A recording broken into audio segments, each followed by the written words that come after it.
On parle beaucoup de co-construire, de co-créer, d'abattre les cloisons, de travailler en réseau, bref, de management collaboratif. Est-ce une option stratégique aujourd'hui de savoir travailler en mode collaboratif? On en parle avec notre invitée Cécile Dejoux, bonjour. Bonjour. Alors donc vous êtes professeur des universités au CNAM, vous enseignez à l'ESCP Europe, vous avez cofondé la chaire Learning Lab Human Change et vous enseignez aussi dans un MOOC, un cours en ligne, sur le management en mode collaboratif et sur l'intelligence collective. Alors d'abord, est-ce qu'on ne nous parle pas trop de ce management collaboratif? Est-ce que ce n'est pas une fausse promesse en partie? C'est une question intéressante parce que c'est vrai qu'avec la transformation numérique, on associe le collaboratif tout de suite de façon évidente. Or, il y a quelque chose qui est essentiel à comprendre, c'est que en fait, le collaboratif, c'est absolument pas inné. Ça s'apprend.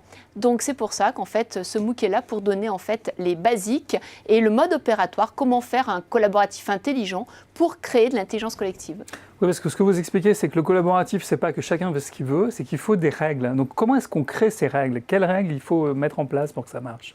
Alors, la première distinction à faire, c'est entre collaborer et coopérer.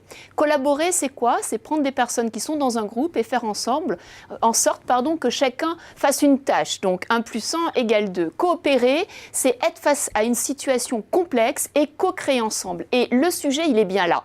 Aujourd'hui, dans notre société, dans notre civilisation, on est face à des problèmes de plus en plus complexes.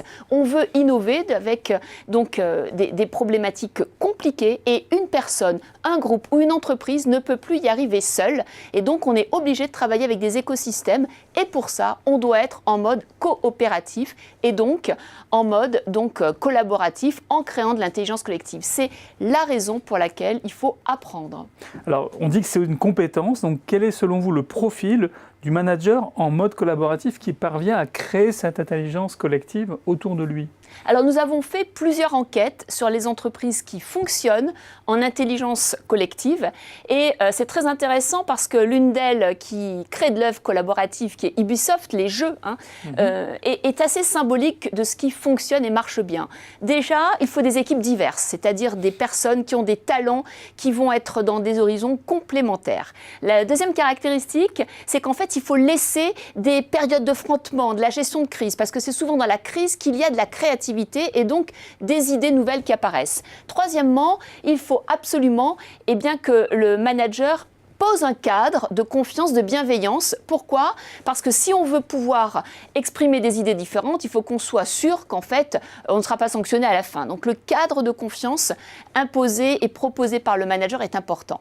Quatrièmement, c'est important également de comprendre que ce n'est pas parce qu'on est en mode collaboratif que le manager ne va plus prendre de décision. C'est lui qui est en responsabilité de la performance, c'est lui qui est en responsabilité des résultats et en même temps de l'allocation des ressources. Donc la décision finale, elle lui est redevable, elle lui est imputée. Donc il faut bien comprendre qu'on peut discuter ensemble des modalités, mais qu'il prendra, en tout cas il endossera la responsabilité de la décision finale. Donc ensuite, pour terminer, on a mis en place une sorte de mode d'emploi essentiel autour des 5 R. Pour que ça fonctionne, le collaboratif, il faut repenser les rôles. Tout le monde doit avoir un rôle et à tour de rôle, on change de rôle. Il faut repenser les rites, c'est-à-dire des moments clés, des moments où on va féliciter, où on va se retrouver, des moments également où on va rappeler les règles. Et les règles, elles seront de plus en plus comportementales, plus que processuelles. On va reconnaître l'individu dans un collectif au regard, par exemple, de sa contribution plutôt que de sa performance.